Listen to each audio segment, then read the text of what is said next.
Traffic క్రమబద్ధీకరణ కోసం ప్రత్యేక ప్రణాళికలను సిద్ధం చేస్తున్నట్లు ఎస్పీ సతీష్ కుమార్ తెలిపారు.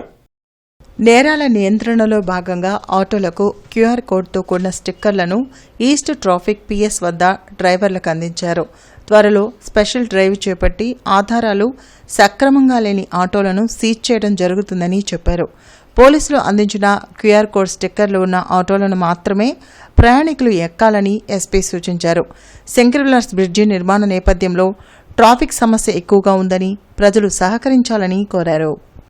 మన గుంటూరు డిస్ట్రిక్ట్లో ఆటోస్లో నంబర్ అంటే మన ట్రాఫిక్ పోలీస్ తరపు నుంచి నంబర్ ఇచ్చి అది ప్యాసింజర్స్ ఎవరు ఆటోలో ట్రావెల్ చేస్తున్నారో వాళ్ళు ఆ క్యూఆర్ కోడ్ని స్కాన్ చేశారంటే ఆటో వాళ్ళు ఎవరు ఉన్నారో వాళ్ళు సంబంధించిన డీటెయిల్స్ అన్నీ వచ్చినట్టు ఆ సిస్టమ్ని మన గతంలో ఉన్న సిస్టము మళ్ళీ ఆగిపోయింది కాబట్టి ఫిబ్రవరి 2025 నుంచి దాన్ని స్టార్ట్ చేయడం జరిగింది.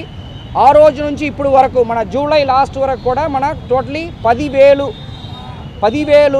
ఆటోస్కి ఈ నంబర్ని మనం ఇవ్వడం జరిగింది. వాళ్ళు కూడా పేస్ట్ చేసుకుంటున్నారు. ఇంకా మన గుంటూరు డిస్ట్రిక్ట్లో టోటల్గా ఒక 16,000 ఆటోస్లు ఉన్నాయి. ఇంకా ఒక 6,000 ఆటోస్కి ఇంకా మన నంబర్ ఇవ్వాల్సిన బాకీ ఉంది. కానీ ఈ 6,000 ఆటోస్ కూడా మ్యాక్సిమము ఎవరి దగ్గర ప్రాపర్గా లైసెన్స్ లేదో, ఎవరి దగ్గర పర్మిట్ ప్రాపర్గా లేదో, ఎవరు పర్మిట్ రెన్యూవల్ చేయట్లేదో వాళ్ళే ఇప్పుడు వరకు మన రాకుండా ఉన్నారనేది మనకున్న సమాచారం. సో దీంట్లో కూడా ఈ లాస్ట్ ఒక 20 రోజులు కూడా దాదాపు 600 ఆటోస్ చేసుకున్నారు. ఇప్పుడు వరకు 10,600 ఆటోస్ వరకు మన నంబర్ ఇవ్వడం జరిగింది. దీనికి కోఆపరేట్ చేసిన ప్రతి ఒక్క ఆటో వాళ్ళందరికీ కూడా మన పోలీస్ తరపు నుంచి ధన్యవాదాలు చెప్పుకుంటున్నాము. అదేవిధంగా రిమైనింగ్ ఒక 5,000 మంది దాదాపు 5,000 మంది కూడా ఇమీడియట్గా వచ్చి నంబర్ తీసుకోవాలని చెప్పేసి మన పోలీస్ తరపు నుంచి సూచనలు చెప్తున్నాము. ఎందుకంటే ఒకవేళ మీరు ఇంకా 1 మంత్ మనకి సెప్టెంబర్ లాస్ట్తో పాటు మన డెడ్లైన్ ఫిక్స్ చేస్తున్నాము. దాని తర్వాత ఏ ఆటోకి నంబర్స్ లేదో ఆ ఆటోస్ పైన మేము ఎన్ఫోర్స్మెంట్ని స్టార్ట్ చేస్తాం. సో ఆటో వాళ్ళు రిమైనింగ్ ఇంకా ఎవరెవరు తీసుకోవట్లేదో వాళ్ళు అందరూ వచ్చేసి ఈ నంబర్ తీసుకోవాలని చెప్పి కోరుకుంటున్నాము. మన ప్రజలకు కూడా వాళ్ళు ఏ ఆటోలో ఎక్కుతున్నారో ఈ నంబర్ ఉన్న ఆటోనే చూసి ఎక్కమని చెప్పేసి మేము కోరుకుంటున్నాము. ఎందుకంటే మీరు ఆటోలో ఎక్కిన తర్వాత మీరు ఇమీడియట్గా క్యూఆర్ కోడ్ని స్కాన్ చేస్తారంటే ఆటో డీటెయిల్స్ అన్నీ వచ్చేస్తాయి. కాబట్టి మీ సెక్యూరిటీ పరంగా కూడా అదే మంచిది. కాబట్టి మీరు ప్రజలు అందరూ కూడా ఏ ఆటోలో ఈ క్యూఆర్ కోడ్తో పాటు ఈ నంబర్ ఉందో దానికే ప్రయారిటీ ఇవ్వమని చెప్పేసి కోరుకుంటున్నాము. ఓకే, అంటే ఓనర్స్ అంటే ఆటోని నడుపుతున్న వాళ్ళు ఓనర్స్ కాదు, కానీ రెంట్కి తీసుకున్న వాళ్ళే ఎక్కువ మంది ఉన్నారు. కాబట్టి ఈ రెంట్కు ఉన్న వాళ్ళకి ప్రాపర్ లైసెన్సో వాళ్ళు ప్రాపర్ నడుపుతున్నారా లేదా అని ఒక క్లారిటీతో పాటు వెరిఫికేషన్ తర్వాత ఓనర్ వాళ్ళు రెంట్కి ఇవ్వాలని చెప్పి కూడా కోరుకుంటున్నాం. ఇప్పుడు మీరు అందరూ మీడియా మిత్రులు వచ్చారు కాబట్టి ఈ శంకర్ విలాస్ ఫ్లైఓవర్ కన్స్ట్రక్షన్ ఒకటి మనకు జరుగుతుంది. దానికి ఇనఫ్ మనకు అవేర్నెస్ ఇవ్వడం జరిగింది. దానిపైన ప్రజలతో పాటు ఇంటరాక్షన్ చేయడం జరిగింది. కొంత ఇన్పుట్స్ కూడా తీసుకోవడం జరిగింది.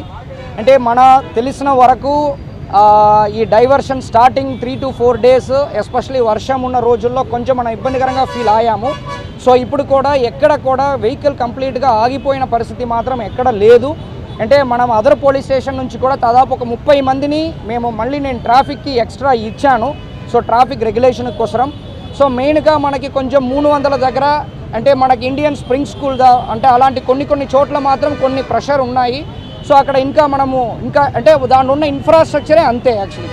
సో అది పీక్ టైంలో మనం 9:30 to 10:30, 11 మళ్ళీ ఈవినింగ్ 4:30 to 5:30, 6 వరకు కొంచెం అక్కడ ప్రెషర్ పాయింట్స్ ఉన్నాయి. అదేవిధంగా గంగరకుంట అండర్ పాస్ దగ్గర సో ఇలాంటి కొన్ని ఏరియాస్లో ప్రెషర్ పాయింట్స్లో మేము ఎక్స్ట్రా ఫోకస్ చేస్తున్నాము. ప్రజలు కూడా ఇంకా కమింగ్ డేస్లో అలవాట్లు అయిపోతారు కాబట్టి ఇబ్బంది ఉండదని అనుకుంటున్నాము. అదేవిధంగా మనం కలెక్టర్ మేడం దగ్గర మున్సిపల్ కమిషనర్ దగ్గర రిక్వెస్ట్ చేసుకొని ఏ కేటగిరీ బి కేటగిరీ అని చెప్పేసి ఎడ్యుకేషనల్ ఇన్స్టిట్యూషన్స్ని కూడా ఏ కేటగిరీ బి కేటగిరీ అని చెప్పి డివైడ్ చేస్తూ టైమింగ్ ఒక 45 minutes to 1 hour డిఫరెన్సెస్లో స్కూల్ బస్సెస్ కాలేజ్ బస్సెస్ వస్తున్నప్పుడు కూడా మేము ప్లాన్ చేసుకున్నాము. ఆల్రెడీ ఇన్ఫార్మ్ కూడా చేశాము. అది కూడా కమింగ్ డేస్లో కొన్ని స్ట్రిక్ట్గా ఇంప్లిమెంట్ చేస్తామంటే ఆ పీక్ టైంలో ఎడ్యుకేషనల్ ఇన్స్టిట్యూషన్స్ దగ్గర నుంచి బస్సెస్ వస్తున్న టైంలో వస్తున్న కొంచెం కంజెషన్ కూడా కొన్ని ఫ్రీ అవుతాన్న కాన్ఫిడెన్స్ ఉంది. ఇంకా మీరు అందరం మన పత్రికా మిత్రులతో మీడియా తరపు నుంచి కూడా కొన్ని సజెషన్స్ తీసుకుంటున్నాము. ఇంకా కూడా కొన్ని సజెషన్స్ తీసుకుంటాము.